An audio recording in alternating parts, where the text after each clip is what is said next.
మాల సోదరులందరికీ నా యొక్క జై భీమ్, జై మాల మహానాడు. ఆంధ్రప్రదేశ్లోని ప్రతి కుటుంబం నుండి ఒకరు ఉద్యమానికి కదలిరండి. ఈరోజు మాలలని అణగదొక్కడానికి ఇప్పుడున్నటువంటి తెలుగు రాష్ట్రాల ముఖ్యమంత్రులు ఘోరంగా మాలలని అవమానం పరుస్తూ ఉంటే ఎందుకు నా మాల సోదరులు, నా అక్క చెల్లెమ్మలు, చదువుకున్నటువంటి విద్యార్థులు ఎందుకు మీరు బయటికి రావట్లేదు ఉద్యమానికి? ఒక్కరు పోరాడితే ఉద్యమం కాదది, చేయి కలిపితే ఉద్యమం అవుతుంది. గతంలో మాల మహానాడు నాయకులమంటూ మాల కులాన్ని అడ్డు పెట్టుకొని రాజకీయంగా రాజకీయ పార్టీల పదవులు అనుభవించడానికి ఈరోజు వాళ్ళు మనకు మోసం చేశారు. ఈరోజు ఆ ఇద్దరు నాయకులు తిరగబడితే తెలుగు రాష్ట్రాలలో వర్గీకరణ రద్దు అవుతుంది.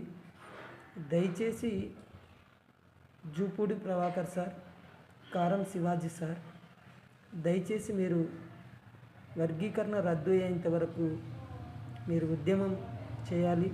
మీతో పాటు మేము ఉంటాము, మేమందరం ఉంటాము. మరి ఈరోజు మీరు ఎందుకు బయటకు రావట్లేదు? మీరు ఎందుకు వాయిస్ ఇవ్వట్లేదు?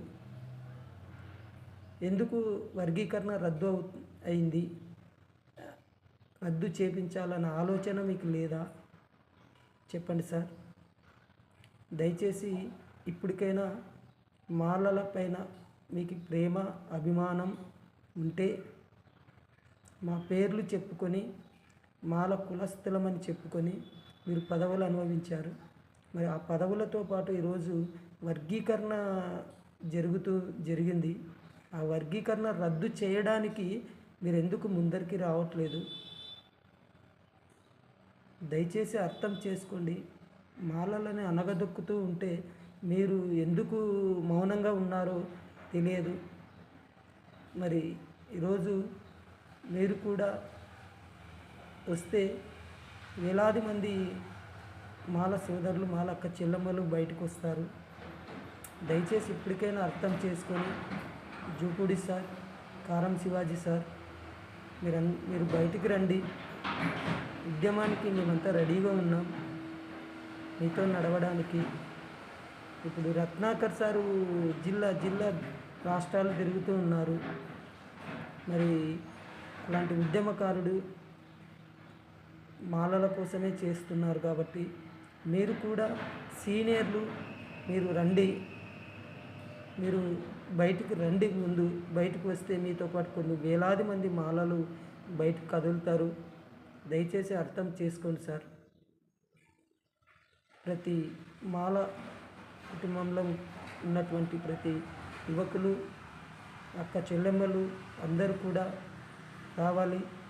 ఈరోజు వర్గీకరణ రద్దు కాకపోతే రేపటి మన విద్యార్థులు చాలా నష్టపోతాము. ఇప్పటికైనా అర్థం చేసుకొని దయచేసి ప్రతి గ్రామంలో ఉద్యమానికి రెడీగా కాండి అని చెప్పేసి నేను ఈరోజు మీకు తెలియపరుస్తున్నా. జై మాల మహానాడు, జై మాల మహానాడు, జై భీమ్, జై పివి రావు.